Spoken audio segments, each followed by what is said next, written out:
So I want to talk about some of the hardest nonfiction books that I have ever read. And here's a full disclaimer. I left Immanuel Kant's Critique of Pure Reason out of this selection just because it's so obvious as to why that book is very difficult.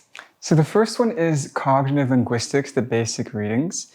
There are a few reasons why this book was really difficult for me. On the one hand, linguistics has a very technical vocabulary. The words they use aren't simple, they're always very technical, and you have to know what they mean precisely. But then you add this modifier of not just linguistics, but cognitive linguistics, and the vocabulary becomes even more obtuse or even more obscure. And as a result, it was a bit difficult to understand. But not only this, the concepts were quite difficult to understand as well. For example, in this book, there is this famous essay called like the radial structure theory or radial category theory by George Lakoff. And Lakoff himself likes to use very, very jargony words. But the idea in this essay was that there are like ways of understanding human language that follow schemas, and the schemas are all connected to one another. And he gives one of the examples of the word over. If you say, for example, John walked over the hill, or the ball went over the hill, or you could just say, no, actually you could say the plane went over the hill, John went over the hill, the ball went over the hill, right? When John went over the hill, it's very obvious that there's a contact between the person and the hill. When the ball went over the hill, there's obviously some distance between the ball and the hill. And when you use the word plane, the word over becomes to be interpreted as a huge amount of distance between the hill and the object of the sentence. Comparatively, if you say the man cover is over the hole, or like the sewage cover is over the hole, this has another different meaning for the word over. And so there's a bunch of different schemas on how to use the word over or interpret the word over, and he kind of explores those. And it wasn't very intuitive for me to understand what he was getting at. I eventually understood it with time and effort, but it was really hard for me to understand. And this book is filled with other examples. Conceptual blending is another one, right? There's this person who wrote this book called Conceptual Blending, and it has now become a core element in cognitive linguistics. And it simply means that a word can sample from two different domains of experience to create a new meaning. So if I say, John is going through a bumpy ride at the moment, we take the experience of a bumpy ride and apply it to the experience of him going through school or going through work or just a point in time in his life. And we're using domain A, which is the physical experience of being on a bumpy ride, to understand the metaphorical domain, or his career, to be similar to the physical experience of going on a bumpy ride, if that makes sense. So yeah, this is a very difficult book for me to read, and probably other people will find it difficult, but it was a great book, and I really enjoyed it. Now this next book, This Idea Must Die, is actually a very popular was a popular series. I'm not sure if it still is. I read this like 10 years ago, maybe, or like when it first came out. I don't remember when it first came out, but it was a while ago. And the contents of this book aren't conceptually difficult, but 2015. The contents of the book aren't conceptually difficult, but getting through the book is difficult on like a personal level, because the premise of the book is the editors ask writers and scientists to give an opinion on a particular idea that should die.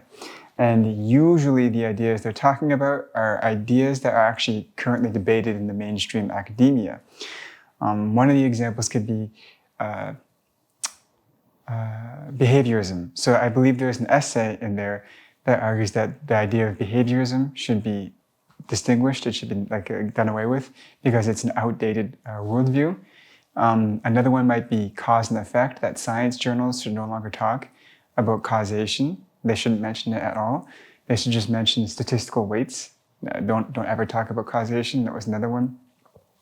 The nature-nurture debate, which I was more friendly towards, but when I first read this, I was also coming from the nature side of the nature-nurture debate, so it was a bit difficult for me.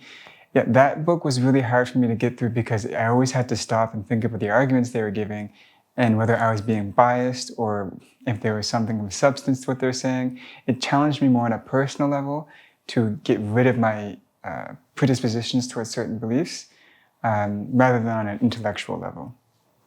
This next book, The Province of Jurisprudence Determined by John Austin, was difficult because there's a lot of nuance in the points he's making.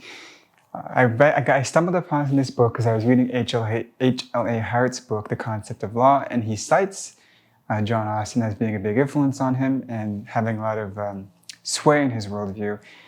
And so then I decided, okay, well, I'll go and read John Austin. And within John Austin's book, he makes very nuanced distinctions between, say, positive utilitarianism and negative utilitarianism, or the difference between coercion and force. He makes a nuanced distinction between that. And then there's also different types of coercion, where there's a type of coercion where you couldn't have done otherwise. And then there's a type of coercion where you could have done otherwise. And he applies it to very, very highly nuanced examples. And H.L.A. Hart does it in his book as well. And he references this book while doing it. So because of the level of nuance that goes on inside this book, I would say it's a very difficult book to read. And in my experience, philosophy of law books tend to be like this in general, where they tend to be highly nuanced and require careful notation and interpretation of arguments for you to understand what the authors are actually saying. Now, I've talked about this book before, the Oxford Handbook of Phenomenology. Actually, somebody recently just recommended I should read this book, but I read this book years ago, like in 2017 or something, like a long time ago. And the reason why this book is on here as a difficult book is because phenomenology is filled with people who come from like Hegel's worldview or Husserl's worldview, and Husserl and Hegel, or even Sartre. And these writers are not clear writers. And the concepts they come up with are very convoluted. So a lot of writers in this field will use that convoluted language. Not only that, thinking about phenomenological arguments can be difficult. It's not always difficult, but it can be quite difficult, especially when it comes to things like solipsism, because what they're asking you to do when they make these arguments is not to use a formal logic and determine whether the premises and so on and so forth conclude, but what they're asking you to do is to imagine the prepositions that they make inside your own mind. So one argument that I remember from this book was how attention is different from awareness. And he said, if you take a walk, for example, and you go on this walk and there is a dog who has black fur and is inside your experiences, is within your awareness, but you don't see him because there's black fur, well, that dog is still in your awareness even though you don't see him. Now, if we make that dog's fur white and all of a sudden you do see him, it's because your attention latched on to the object that was within your awareness.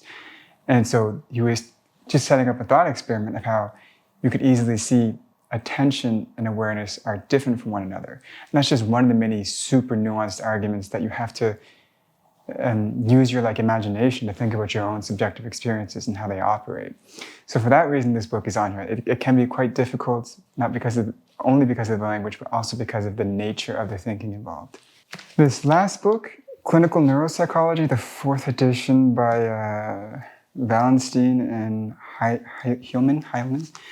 It's only on here because it's convoluted. I think neuropsychology probably has some of the worst jargony language in the world. And every time I bring this up, there's always excuses given, but then I can point to really complex fields of mathematics that use even simpler language than neuropsychology. Some of the issues are that researchers like to use the technical words for different types of brain disorders, like whether it's dementia or Korsakoff's or whatever kind of brain disorder you have.